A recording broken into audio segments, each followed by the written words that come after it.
Bom, continuando nossas aulas, vamos para uma série de temas pequenos, mas muito importantes, né? Tempo de serviço e de contribuição, atividades concomitantes e contagem recíproca. Então, vamos começar com o tempo de serviço e tempo de contribuição. Daqui para frente, a terminologia correta a ser adotada desde a emenda 20 é tempo de contribuição. Então, a emenda 20 vem e extingue com a terminologia tempo de serviço, pois não basta o mero exercício do trabalho. O que a gente tem que ter é o efetivo pagamento das contribuições. Então, daí ser tempo de contribuição. Mas os senhores têm que observar que a própria legislação, a 8.213, 8.212 e muitos votos, acórdãos, ainda se utiliza tempo de serviço como tempo de contribuição, como sinônimo, tá? A própria Constituição, quando vem a emenda, ela coloca até aqui, até este momento, aquilo que era tempo de serviço vai ser considerado como tempo de contribuição. Por quê? Porque a gente vai ver mais para frente que o tempo de serviço muitas vezes era o exercício de trabalho, mas sem a contribuição. Eram considerados, era considerado como exercício de trabalho, mas sem contribuição. Era aquilo que se chama fictício. Tá? Um tempo fictício, mais usual, mais comum no regime próprio, em que se contava em dobro, por exemplo, o tempo exercido. Por exemplo, quem tivesse 5 anos tinha direito a uma licença, e essa licença não gozada na atividade poderia ser gozada para fins de aposentadoria. Então, ela contaria como tempo, mas na realidade, ela contaria como tempo de serviço, mas sem contribuição. E isso, com a emenda 20, foi extinto. Então, exige-se sempre as contribuições. Exceto, e isso a gente deixou bem claro, que essas contribuições, elas são exigidas, mas, por exemplo, no caso do segurado empregado, do avulso e do empregado doméstico, essa exigência ela não é feita ao empregado doméstico ou avulso. Ele, se ele tiver consignado que ele trabalhou e que foi descontado, a obrigação é do responsável tributário. Isso nós já vimos quando estudamos segurados, né? O artigo 4º da emenda, ele deixa bem claro que o tempo de serviço considerado pela legislação vigente para efeito de aposentadoria, cumprido até que a lei discipline a matéria, será contado como tempo de contribuição. Assim, o que era tempo de serviço deve ser considerado tempo de contribuição, com exceção das contagens fictícias, como eu disse, o compre em dobro. O artigo 59 do decreto, do regulamento da Previdência, o decreto 3.048, ele coloca o que é tempo de contribuição e como que ele tem que ser contado, de data a data, desde o início até a data do requerimento ou do desligamento da atividade, descontando-se que períodos? Aqueles estabelecidos como de suspensão do contrato de trabalho, interrupção do exercício, desligamento de atividade, que estão disciplinados, inclusive, na legislação trabalhista. A emenda CD3 de 2019, ela reforça o que já existia, ela não muda nada, ela não altera nada, ela poderia ter trazido algumas mudanças em outros aspectos, mas ela não altera nada. Ela muda a maneira de falar, mas ela não altera e ela reforça. Então, o artigo 201 da Constituição, no seu parágrafo 14, ela coloca: é proibida a contagem de tempo de contribuição fictício para efeitos de concessão de benefícios previdenciários e de contagem recíproca. Contagem recíproca, daqui a pouco a gente vai estudar. E esse tempo fictício?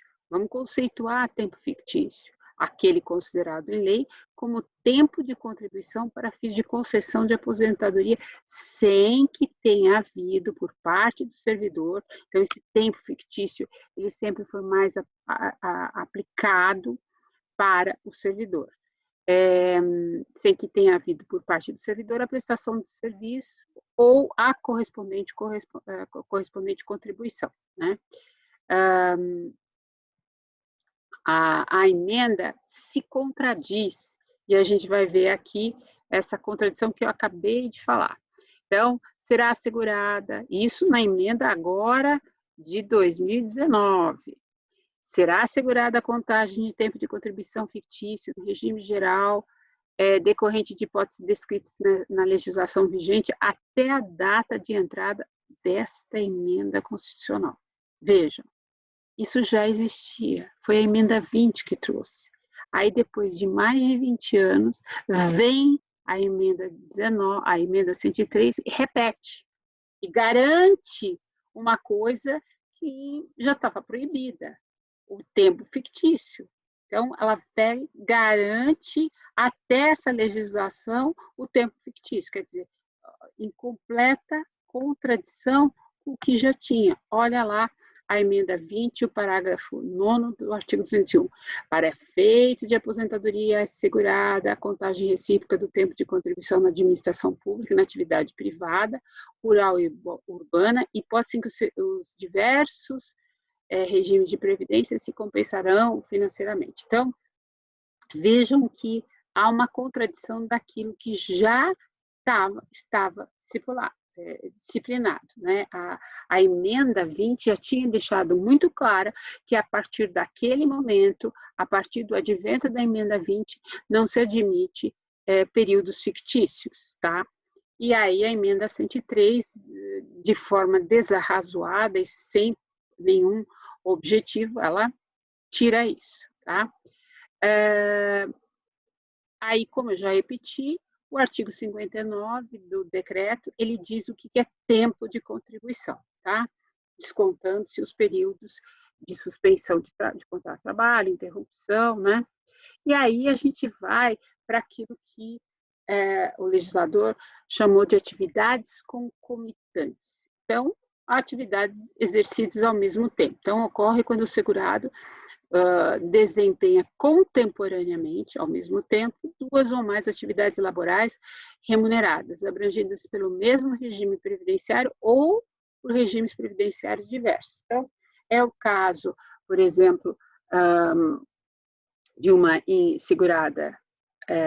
segurado empregado que trabalha na feira, contribuinte individual, ele trabalha na feira uma vez por semana, durante todos os dias trabalha como empregado numa loja de roupas e de sábado trabalha como ajudante, como empregado, né, faz alguma coisa num supermercado. Então, vejam, exerce três atividades diferentes, né? No caso na feira, ele pode ser um contribuinte individual, ou pode ser um empregado do oferante, que este é contribuinte individual, ou ele pode ser empregado em todas essas atividades. Veja, ele está exercendo 3 atividades concomitantes, tá? E aí é permitido, são atividades que são exercidas ao mesmo tempo, mas em horários diferentes. E aí, isso qual é a vantagem para ele? Ele vai ter que pagar a contribuição, ele vai ter que pagar até o teto do INSS, e aí que é a grande questão. Se ele já paga, vamos supor, numa atividade que ele atinja o teto, nas outras atividades ele tem que comunicar ao empregador para que ele não pague essa contribuição, porque ele já paga uma atividade, esse teto. Por quê? Porque isso, ele pode até somar, tá? Existe essa possibilidade de somar, mas ele também pode deixar de pagar uma contribuição, por quê? Porque ele já está pagando uma contribuição inteira em uma atividade, tá? Até o teto, vamos dizer. Ele chegou no teto, então ele não precisaria pagar nas outras, tá? O artigo 11 da 8.213, ela deixa todo aquele que exercer concomitantemente mais de uma atividade remunerada, sujeita ao regime geral, é obrigatoriamente filiado em relação a cada uma delas, certo?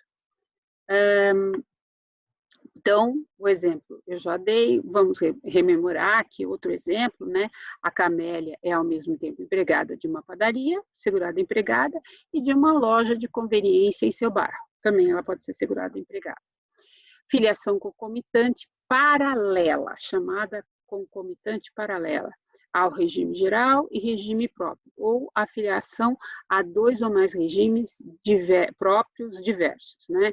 Então, é o professor concursado do Estado e do município. Então, ele está exercendo duas atividades, né, paralelas, aqui chama-se paralela, porque estão no regime próprio, mas é o regime próprio do Estado e o regime próprio do município, tá? E pode acontecer que ele é professor, ou ela, né, é professor no regime próprio e professor no regime geral, de uma escola privada, tá? E nada impede. E aí está exercendo o quê? Duas atividades concomitantes, ao mesmo tempo. Dentro, quando eu falo ao mesmo tempo, ou seja, ele no mesmo período, ele está exercendo duas atividades, três atividades, né? Então, ele pode ser professor num cursinho, pode ser professor numa escola privada, pode ser professor numa universidade federal, ou numa escola estadual, numa escola municipal.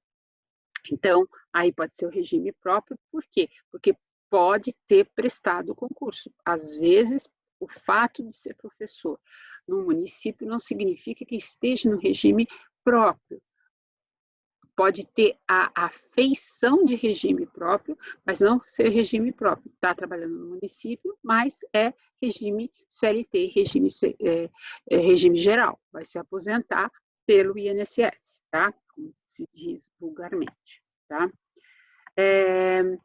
O artigo 12 também esclarece, caso o servidor ou militar amparados por regime próprio de previdência sejam requisitados para outro órgão ou entidade cujo regime previdenciário não permita a filiação, nessa condição, permanecerão vinculados ao regime de origem, obedecidas as regras que cada ente estabeleça acerca de sua contribuição. Então, é o caso, por exemplo, do militar, e existe muito nos TJs, de militar que vai prestar serviço, vai fazer uma atividade dentro do órgão do judiciário, tá? É um outro órgão, é um regime próprio dos militares e federal. E ele ele não prestou concurso. Então, o que ele vai acontecer? Ele presta serviço no órgão público, ou seja, na Justiça Federal, pode ser na Justiça Estadual é mais comum, nos tribunais de justiça, e ele vai receber e vai estar filiado ao militar. Por quê? Porque é incompatível aquela atividade dentro da justiça, mas ele foi requisitado, então ele pode exercer lá, mas isso não significa que ele vá aposentar, vai contar, vai receber como se fosse do Poder Judiciário, ele continua militar e está requisitado. Isso tem que tomar bastante cuidado e tomar bastante atenção com isso. Aqui tem que tomar muita atenção com a proibição de contagem de tempo de serviço público com de atividade privada. Isto é, soma de períodos, quando concomitantes. Então, o que pode acontecer? Eu sou professora da escola particular, regime geral, e professora de universidade federal.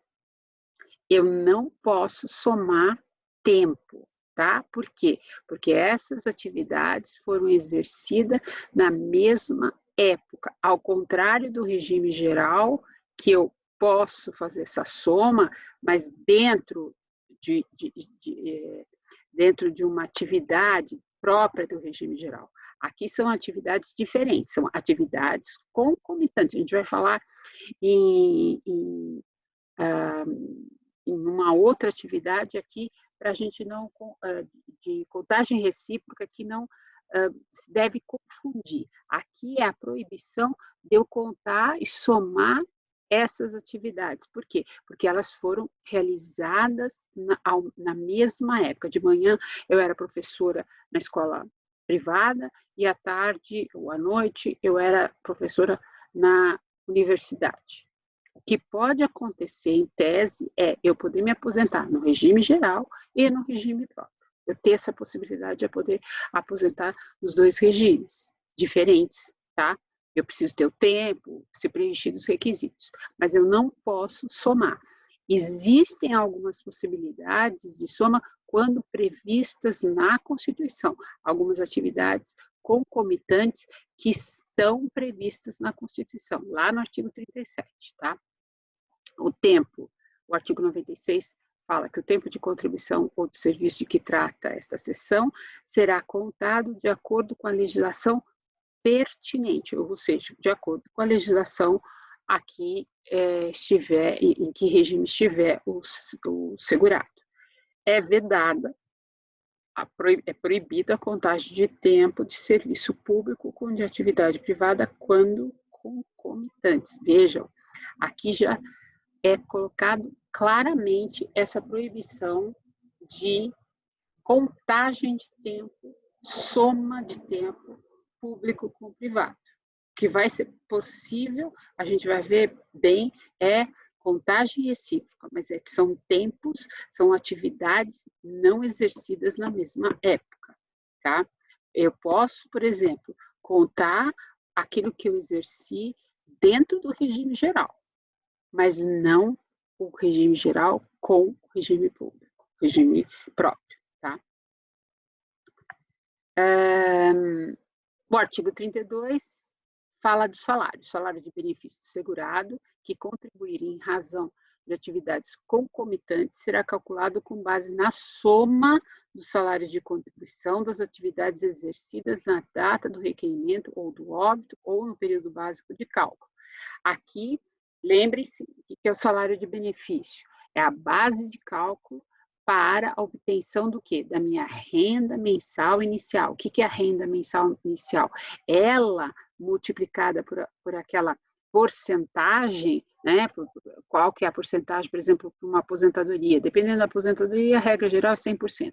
Hoje está mudada, mas vamos dizer que seja 100%, para a gente não entrar agora nessas contas. Mas então, eu vou ter uma renda mensal, que é o cálculo que eu fiz. O que é o salário de benefício? Eu vou fazer a média agora das 100%, né? E depois dessa média, né? Eu vou ter o período básico de cálculo, eu vou pegar todas as minhas contribuições, vou ter uma média, e aí sim sai o salário de benefício. Já tenho, é a minha remuneração como aposentada, como pensionista? Não. Vou ter que multiplicar por uma porcentagem. Eu estou tendo aqui um auxílio-doença. Então, o auxílio-doença é 91% do salário de benefício. A aposentadoria é 100%, mas hoje mudou um pouco, né? Era no passado 100%. Então, guardadas as devidas proporções, vamos decorar assim, pode ser 100%, mas eu tenho que saber fazer essa conta, essa média, que vai sair o salário de benefício. Aqui, o que está disposto? Que eu posso somar. Então, se eu, aqueles exemplos, a Camélia lá, ela trabalha numa loja e trabalha também na feira. Então, ela pagou, ela ganha 700 numa, 700 na outra. Então, esse é o salário de contribuição. Em cima disso, vai incidir uma alíquota. Eu vou somar esses dois salários de contribuição, eu vou ter o quê? 1.400. Naquele período, eu exerci atividade concomitante e eu vou deixar esse período que eu exerci atividade concomitante somado para depois, sim, colocar com todos os outros períodos que eu trabalhei numa só atividade, tá? O que não pode fazer é se fosse uma atividade no regime próprio e outra no regime geral. Eu não poderia fazer essa soma, tá? Isso a gente já viu que é proibido, tá? Esse mencionado artigo 32, ele já coloca, não se aplica ao quê? Não se aplica ao segurado que, em obediência ao limite máximo do salário de contribuição, contribuiu apenas por uma das atividades concomitantes, aquilo que eu falei. Então, qual que é a atitude daquele que está trabalhando? Se ele trabalha, vamos supor que é uma secretária que trabalha numa multinacional e ela ganha 10 mil reais. Então, a contribuição dela vai ser sobre o teto. O teto hoje é 6 mil e alguma coisa. Então, ela vai só incidir a contribuição de 6 mil, certo? Aí ela é professora à noite. Tá, ela teria que ter outra incidência de contribuição. Se ela avisar, ela é professora no regime geral, não no regime próprio. Então, ela tem que avisar ao empregador que ela já paga a contribuição para não incidir contribuição para ela nessa outra atividade, tá? Por quê? Porque já tem uma atividade que chegou no teto, então não vai adiantar nada e ela não vai poder somar, tá? Não se aplica o disposto, né, também no artigo 32, né, ao segurado que tenha sofrido redução do salário de contribuição das atividades concomitantes em respeito ao limite máximo desse salário. A mesma coisa, em outras palavras, daquilo que eu acabei de falar, tá? E aí a gente vai na próxima para o contagem recíproca.